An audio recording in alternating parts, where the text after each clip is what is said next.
I'm Jen Taylor Skinner, and this is the Electorette. For years, I've talked about the necessity for Democrats to regain political power through state legislative races. Republicans figured this out decades ago, and they've used their legislative majorities to shrink our rights.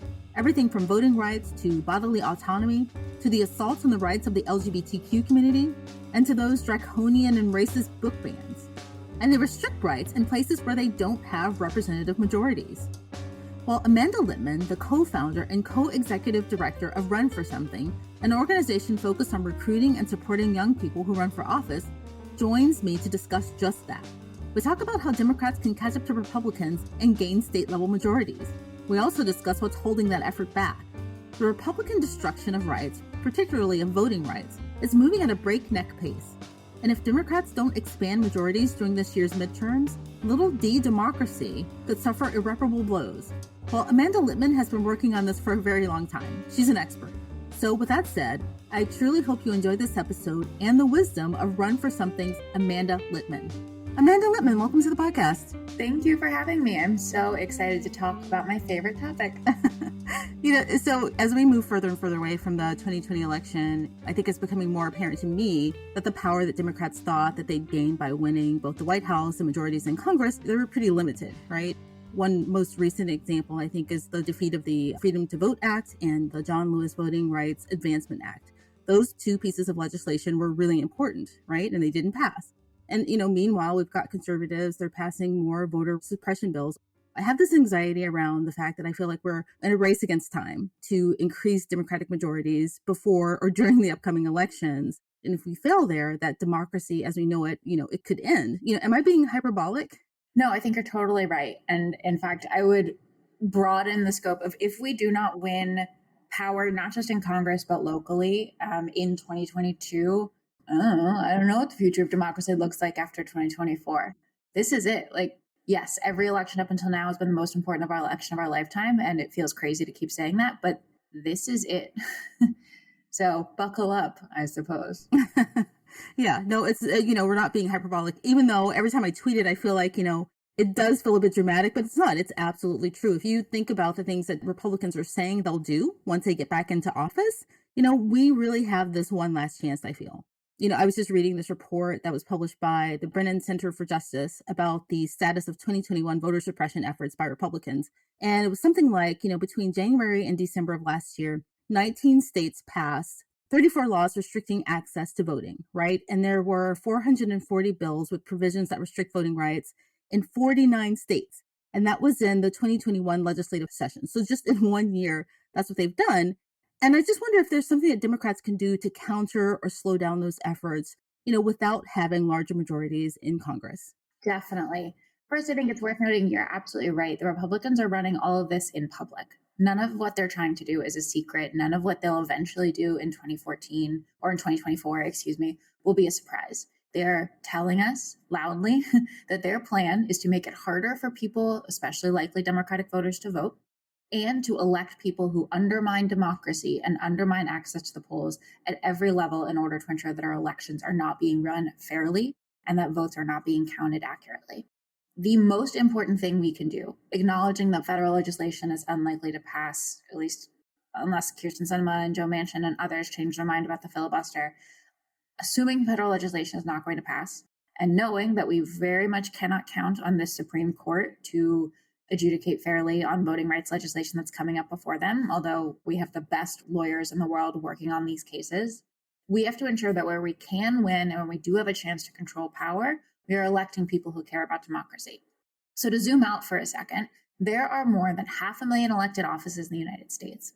We do not have one federal election or one national election. We have 50 state elections and then 3,000 county elections and then thousands more city and township elections. And in about 35 states, the people who oversee those county and township and city elections are elected, which means we have a chance to put really good people into those offices. And we know this matters, not just because obviously it's good to have good people running elections, but because the other side is devoting so much time and so much money and so much energy to doing it. Steve Bannon's going on his podcast every day and saying, run for precinct captain, go run for county clerk, go run for supervisor of elections. Trump is standing in front of the Pennsylvania Republicans and saying it is more important who counts the votes than who's on the ballot in the first place. They are putting so much time into this. And not to say we should take our cues from the other side, but we have to rebut that. So it is going to be so important in 2022 and in 2023 and even in 2024 that we elect pro-democracy people to these local election authority positions. I mean, we don't want to take our cues from Republicans. Of course we don't.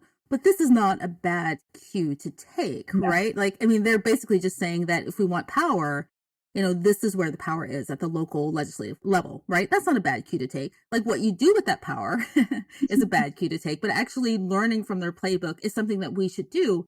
And the thing is that I know you and I have talked about this before, but, they figured this out a long time ago where, they had Project RedMap, where they, mapped out this plan to win these races. And it seems like a long time for us or Democrats rather, to learn that lesson. And, I know you have an answer to this. Is this how conservatives have so much power with so little electoral power? It goes even further back than 2010. There are memos tracing back to the 70s in which they talk about the ways in which corporations can win power is through, in small part, lobbying and engaging in local government and state government. You then see this start to happen even more so on issues like reproductive choice and on unions, where they run for and win city, county, state legislative offices in order to control the outcomes of those laws, knowing that in the way that our federal system works, most of the meaningful legislation comes from the state and local level. You then get to, as you say, 2010, where they run Operation RedMap. Karl Rove writes an op-ed in the Wall Street Journal saying, we're going to spend, I think it's something like $35 million on 110 state legislative races in very small towns. And this is why, because we know that if we control state legislatures, if we flip controls of these chambers, we can redraw the maps after the census and control Congress for a decade. If you control the levers of power, you can control who holds power. They have done so, and it's how they've been able to control the outcomes of governing without actually having national power in any meaningful way. And as my co-founder Ross and I like to say, we're on year 44 of a Republican 45-year plan to build long-term sustainable minority power. And Democrats are in generously, we'll say year 6. So we are coming at it from a deficit. Now, it's not going to be easy to make up this lost ground, but it is possible at the very least to staunch the bleeding and to make a dent so that we can get through the next couple of years and have a chance to really push forward once circumstances and population shifts and, the public culture shifts in such a way that maybe we can win bigger locally and then win bigger nationally too. Back to your comments about Steve Bannon, I wanted to ask about that because I think what's so scary to me is that, in this race against time, Republicans are electing more and more extreme candidates, right? These people have no governing philosophy, have no interest in legislation, no interest to help people. They literally are making up problems to solve, right? Like critical race theory. It doesn't exist in the way that they're telling their constituents it exists, right? So they're winning more power without actually improving people's lives, right? Mm-hmm. And, and I just wonder, again, if it's hyperbolic to, expect that in the 2022 elections that we'll see even more extreme candidates. You have people from white nationalists on the ballot, right? QAnon believers, anti-vaxxers, oath keepers. Is this something that we realistically have to worry about? I think so. And I think we've already seen the impact of it. I just saw a news story, I think it was last night or this morning, about a county clerk in Colorado, Mesa County, who is currently being indicted for having shared private election information with outside stakeholders. She's like a QAnon conspiracy theorist who refuses to believe that the 2020 election was legitimate. Now, again, she was a county clerk. She literally ran the election. She's now running for higher office. She's running for Colorado Secretary of State. We've seen the impact that these folks are having on school boards, on library boards, on state legislatures, in cities. It is really dangerous to let these people get a stakehold, not the least of which is because they can then run for higher office. So when you get a QAnon member who's a school board member, they have at least a little bit of credibility to keep climbing because people assume, well, they can't be that crazy if they're on the school board. When the actual reverse is true, they can be that crazy and anyone can be on a school board. So what do you think the biggest problem is because honestly, I think Run for Something started in 2017, right? Mm-hmm. And I know I talked to you later in 2017 when I started this podcast. And again, later, a few years later, I have literally been talking about the importance of state legislative races for Democrats and progressives for feels like forever. Well, not forever. It's not, 45 years long, obviously. But I mean, you can tell me, like, how is that going for us? Is it going slower than you expected or at the pace that you expected? I feel like it's very slow because, again, I'm measuring this by my own anxiety. Hmm. Well, I think you got to expand the time horizon. The thing the Republicans have been really good about is investing for the long haul. So you can take a couple losses along the way if your ultimate measure of success is 10 or 20 years down the road. You know that you're going to have to lose a little and then lose by a little bit less and then lose by a little bit less until eventually you can win big. It's really hard for Democrats to feel that way because we do this for like a bigger purpose. We do this for a greater cause. We do this because we want to save people, we want to make people's lives better. It feels so urgent. These problems are so big. And they are. That's totally true. But, because we fucked up a couple decades ago, we have to just be patient. And that sucks. It's such a crappy feeling. But it makes me, in many ways, feel a little bit hopeful to know that, like, every step forward, even if we lose by a little bit less, sets the groundwork for something bigger the next time around. We're both kind of contradicting ourselves because, in a sense, we're saying that we're in a race against time to save democracy, but then we also have to be patient, right?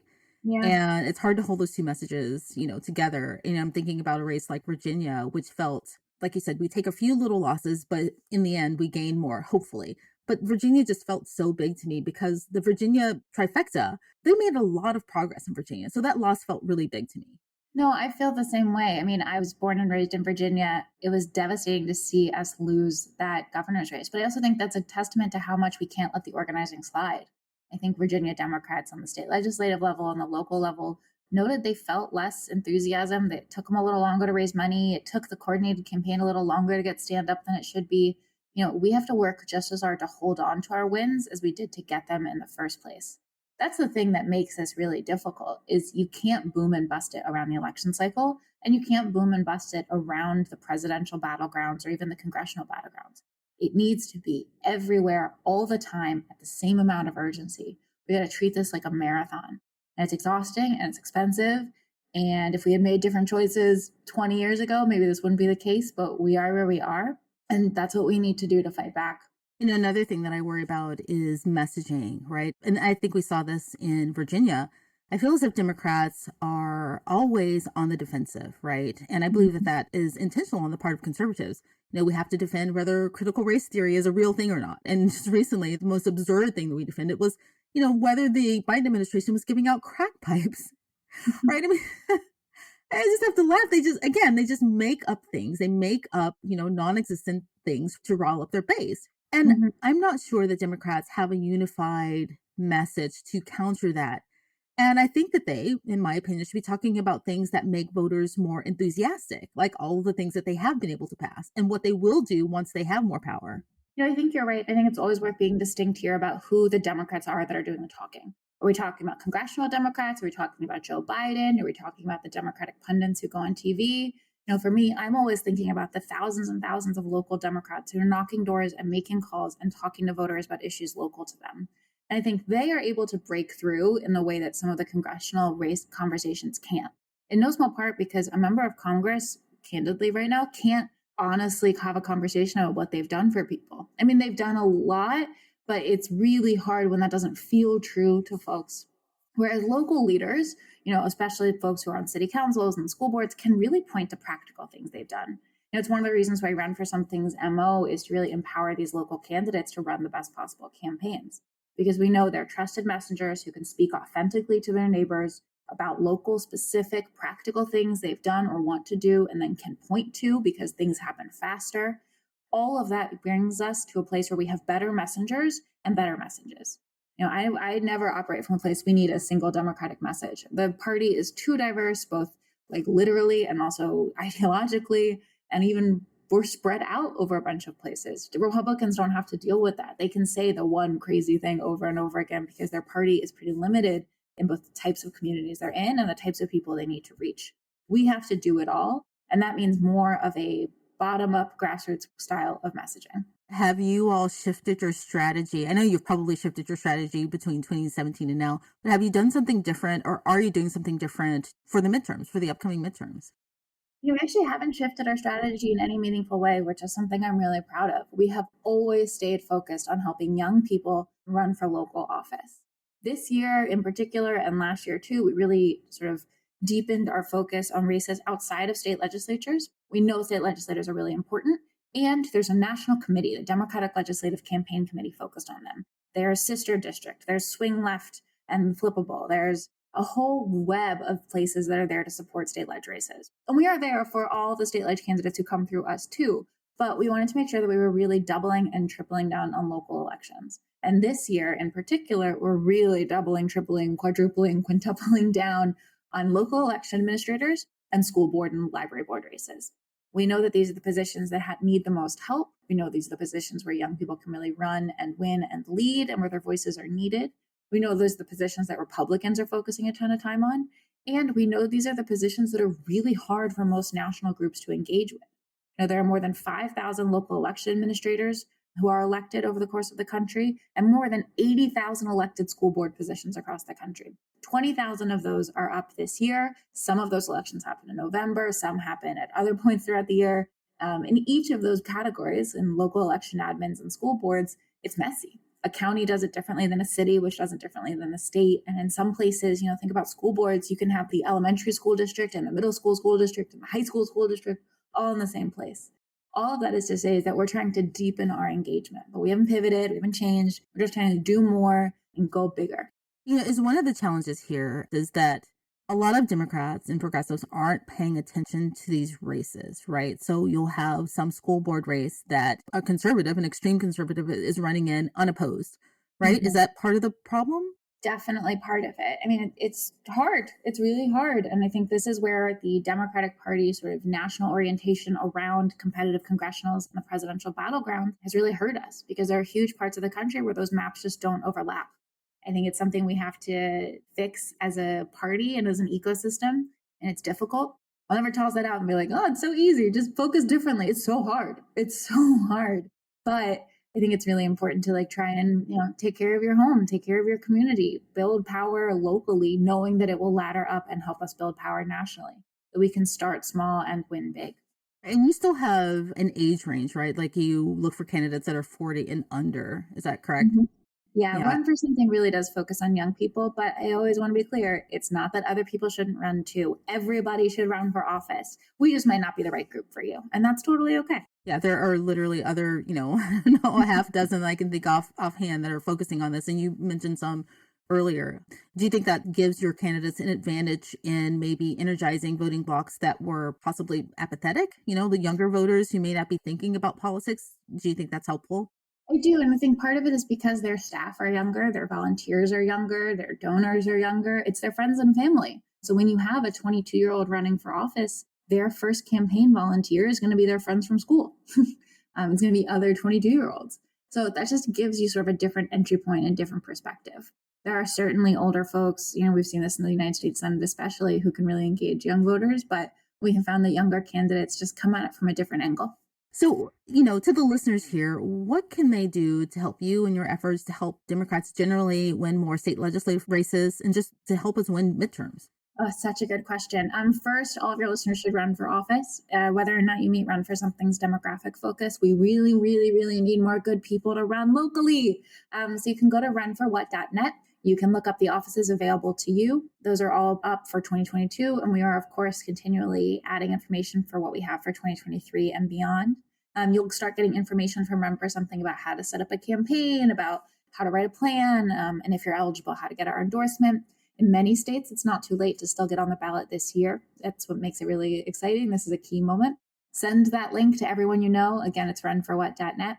Second thing you can do is donations. Every dollar goes a long way for our work. Runforsomething.net/donate is the place to go there. It really does mean the world to us and to me personally. I'm so, so grateful for every person who has said this matters, and I'm willing to put a buck on the table to prove it.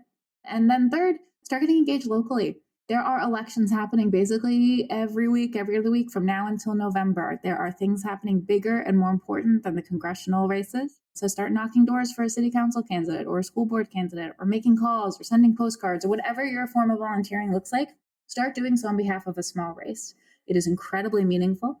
You get to make a really big impact in a very ultimately small pond. You might get to know the candidate themselves personally, which can be really fun.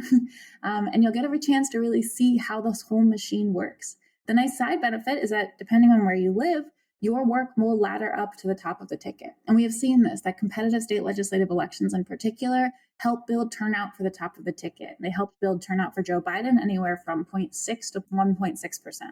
That's meaningful. That's a field program. So even if the candidate you're working with doesn't win, you can help the broader party. It all matters, all of it. So whatever you decide to do, however you get involved as a candidate, as a donor, as a volunteer, thank you, because it means the difference. Yeah, exactly. And I just want to restate that runforwhat.net is where you can go to find out what seats are open in your area, right? That's right, runforwhat.net. Okay, excellent. Well, Amanda Litman, thank you so much for everything you've done. It's so good to talk to you again. And, here's to the upcoming midterms. Thanks for having me.